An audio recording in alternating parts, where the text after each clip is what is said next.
So he's back again, and about time too, and this time he's in the mood. He can fly real high with his jetpack on with his pistols out. He's after your mom. Ha! T-O! Totino! T-O! Totino's overdose! Yeah, that's right. Weekly videos are back on the menu. Yeah, now that I'm finally done with my 500 subscriber special and I've got my life back on track with school starting and all, it's finally time to get back into Crash Bandicoot Sane Trilogy. Alright, so we've already finished up the first game. It's Crash Bandicoot! And last time we finally brought a conclusion to... It's Crash Bandicoot 2! Cortex Strikes Back! Yep, we've finished up 2 games out of 3. And we've handed Cortex his ass on a silver platter. Not once, not 3 times, but twice. So, as you can already see from the video thumbnail and the name of the video, yep, in this video we'll be beginning... It's Crash Bandicoot Warped!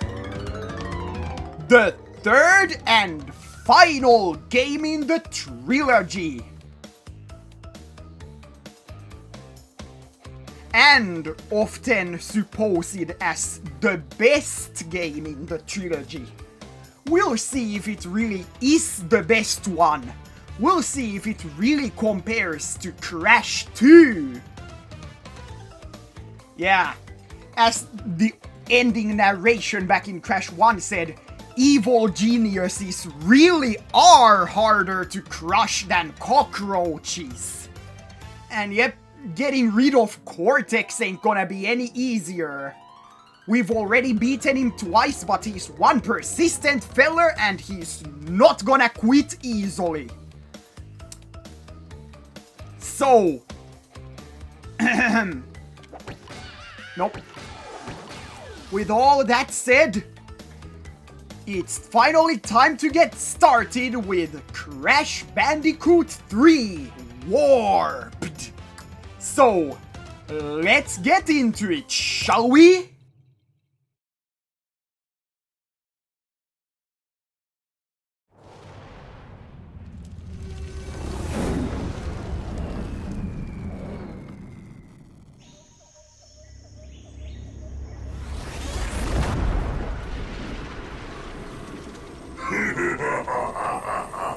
Free at last.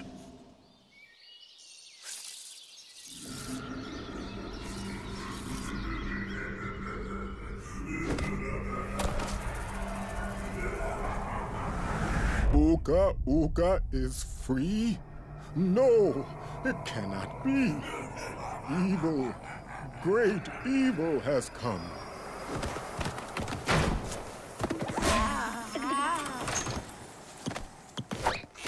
None have dared fail the great Uka Uka even once.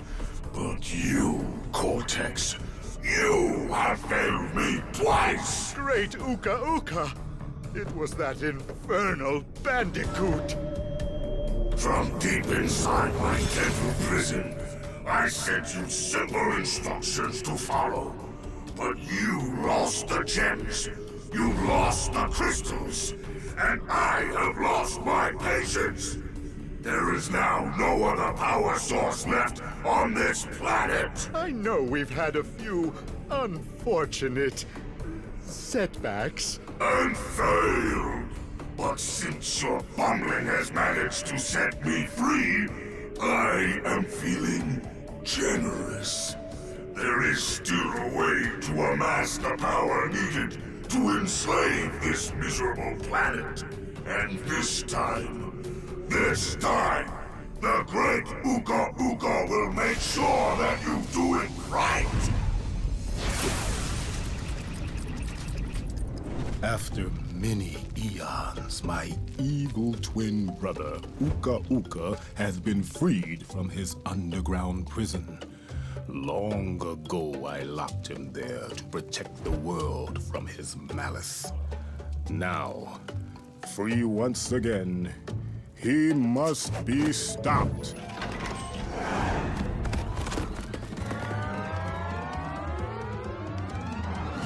Children, Uka Uka and Cortex plan to use this time-twisting machine to gather crystals that lay scattered across time.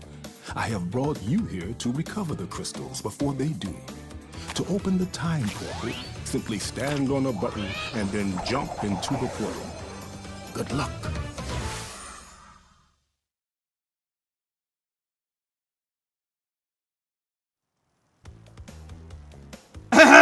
Alright, so here we go.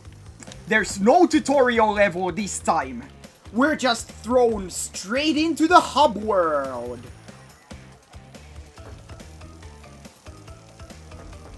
Yeah, so this game, like Crash 2, this game uses the same hub world system that was introduced back in Crash 2. We got 5 different hubs, each with 5 levels and a boss. We gather all the crystals from the 5 levels, which will unlock the boss, we beat the boss, and then we can move on to the next one. The only difference is that the hub world is structured a bit differently in this one. As you can see, the 5 hub rooms are all visible at once, all connecting to this central platform. So we don't have to use an elevator to travel between them. When we can just, you know, switch between them more easily. And hey look, there's Coco. Yep, we can unlock in this game we can unlock Coco straight away. We don't even have to beat the first boss in order to unlock Coco. We can just get her to join us right off the bat. Also, you can spin this switch here to generate electricity, which does nothing but... Anyway, let's get into our first of 5 hub worlds, where these 5 numbered buttons each take us to one of the 5 levels featured in this hub world.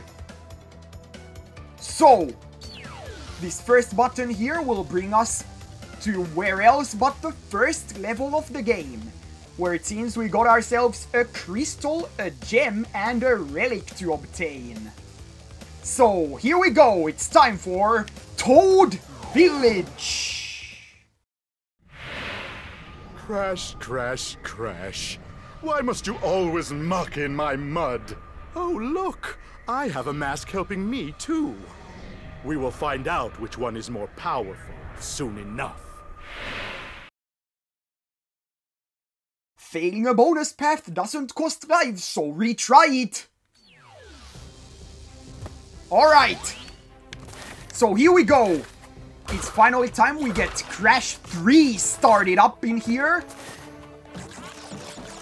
Yep, this time we don't have a tutorial level. So we can just get into the first level proper, just right off the bat. And here we have our first enemy, a goat. Pow. Just your simple enemy. So, not quite a goated enemy, I'd say. Kind of a weakling. Aye, and here's our first checkpoint crate, and you'll notice that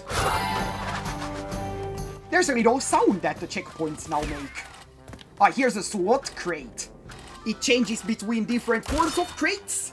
If you don't break it soon enough, it'll turn to steel and become unobtainable. There's a frog. Pow. Another basic cannon fodder enemy. And hey, we already got ourselves our first lab assistant with a night lab assistant. He'll swing his sword, which is stuck to the rock. We'll swing our fists, which aren't stuck to a rock. And we'll move on to this level's bonus.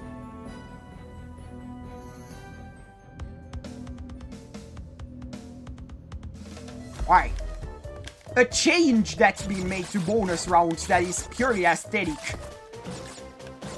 is that the bonus stages in Crash 3 all have the same music, which is a rendition of the Crash 3 main theme, done in different instrumentations to match the level theme. I'm not sure if I prefer this. I honestly say I prefer the Crash 2 approach, giving every level a unique bonus theme, but anyway.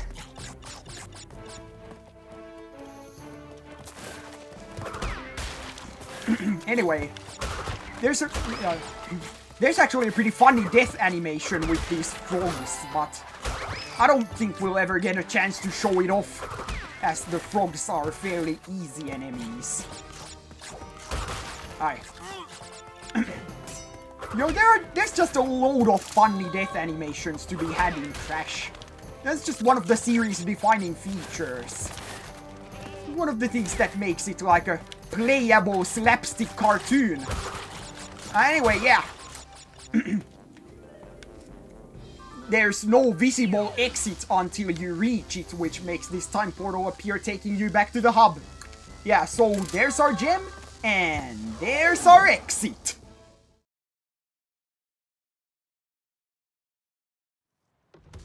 Whoopla! Yep, a crystal from my pants, and a gem from my pants. Yeah, yeah! Woo! We get to see him do the yoinky sploinky once more. Alright, next up, it's time for Under Pressure. If the temperatures were much lower, this level would be called Ice Ice Baby. Fast kick can get you out of sticky situations. And right in the second level, we're already introduced to a new alternate gameplay style, being a swimming level. Something that Crash Bandicoot hasn't done before. So this is actually a series first. Yeah, so here we got sea mines, and we got pufferfish. And some spinning wheels with electricity that somehow does not electrocute the rest of the water. And here we have when an eel lunges out, and it takes a bite of your snout. That's a moray. And also we got sharks. Yep. Alright. So yeah, pretty standard water level stuff. Pretty standard stuff you would see in other platformers, but now is where things get interesting. We've got ourselves a submergible. This gives Crash an extra hit like Aku Aku and allows you to fire some torpedoes that finally let you attack with something other than a simple spin. It suddenly turns the game into a shmup. And it lets you destroy some corals that have some crates inside. No, we're not going to destroy the crystals. We're supposed to collect the crystals. Huh. If you could accidentally spin away the level's crystal, so then you'd have to replay the entire level. Wouldn't that be something? Heh. Anyway, yeah, we come out blasting! Like an upcoming game I am very excited for, which is Anton Blast. And... wait, hold up. Looks like I missed some crates somewhere. Screw it. We'll do like King of Skill and just do it again.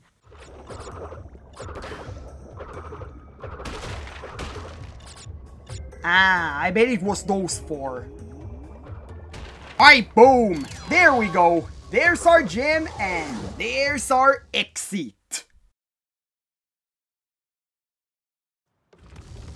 Hoopla! A crystal from my pants, and a gem covered in earwax. Yeah, yeah. Woo! Alright, next up. Crash is banned from entering this level, so we're going to take Coco for a ride here in Orient Express. Hold run for top speed. Control suffers though. So yeah, Crash 3 was originally the first time Coco was ever playable. And here, right in the 3rd level, we've already got our second alternate gameplay style. Starring this tiger cub named Purah. Yeah, so basically... Oops. And there we got our first death of Crash 3. Yeah, so by the way, to remind you of the death count, 145 deaths in total were had all the way back in Crash 1. This combined with the 132 deaths we had in Crash 2. And we've had 277 deaths in total for this entire LP. And that will bring the total up to 278. Yeah, so this here is basically just the Hog and Polar levels that we saw back in Crash 1 and Crash 2. Except this time we can do a run that lets us boost through certain obstacles.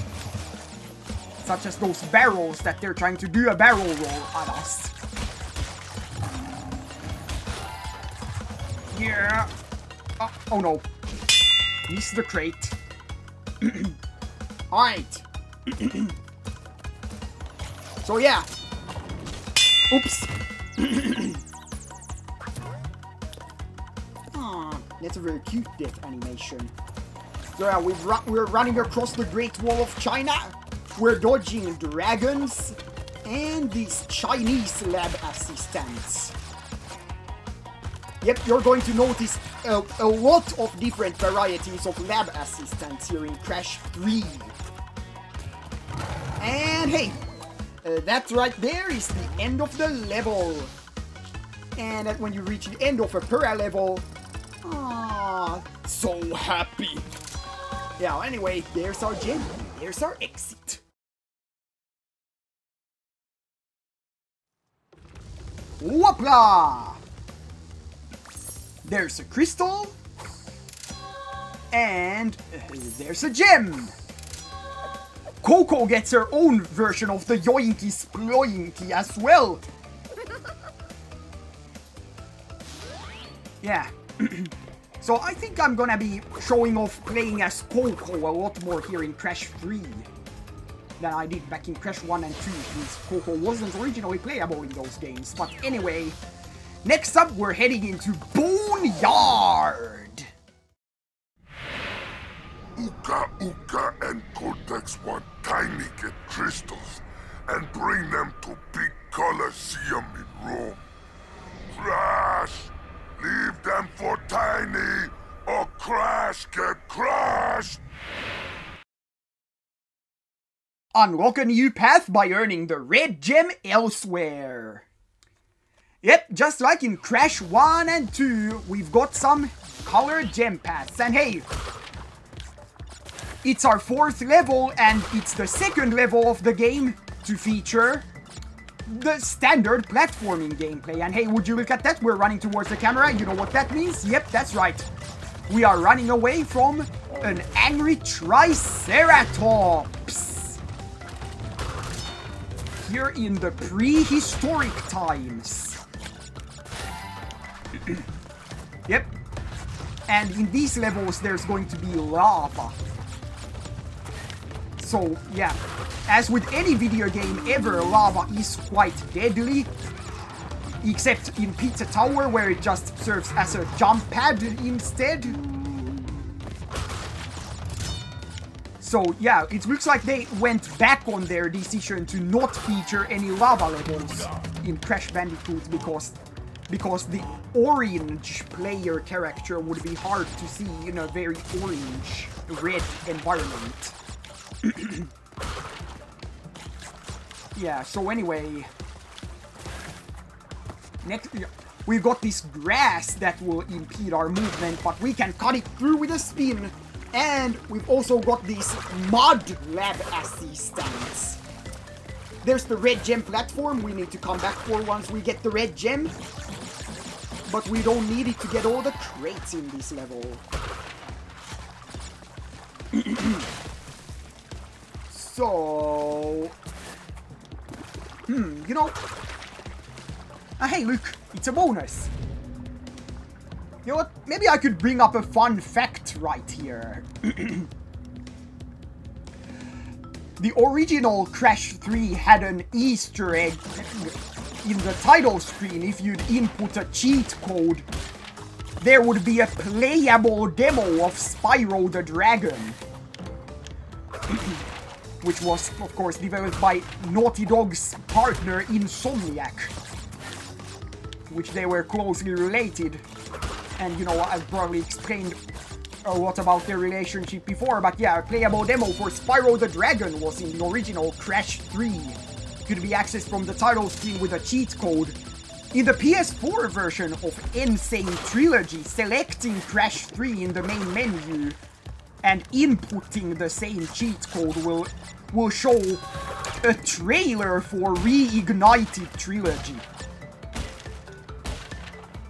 So yeah, they preserve. Yeah, so yeah, the Spyro cheat code was preserved in a way. Aye. Anyway, yeah, we've got the crystal for this level, and we're about to head into the exit. So let's just make a run for it, and watch out for these pterodactyls, because we might get a little carried away with them. Okay. Yeah. Okay. So we better, ouch, not let that happen again. Gonna cut through the grass with a spin, and we'll get crushed, just like that. Oh yeah, the pterodactyls can be killed, for those who were wondering if they can be killed or not. Yeah, and you don't have to worry about crates, as with all the other escape scenes. The dino will break all the crates you miss, so we'll just detonate the nitros, grab our gem, and head on out of here!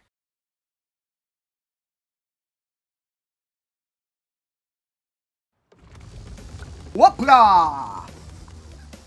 A crystal from my pants, and a gem covered in saliva. Yeah, yeah. Woo! Yeah, so I guess this might be a good time to end this episode for now. So we've got ourselves a good start here in Crash 3. We've started our hunt for crystals across the time-space continuum, and we shall continue that in the next episode, where we'll take on this next level over here. Yeah, but that will all be for the next episode. So until then, that'll be it for this episode, and I'll see you guys back at the next one.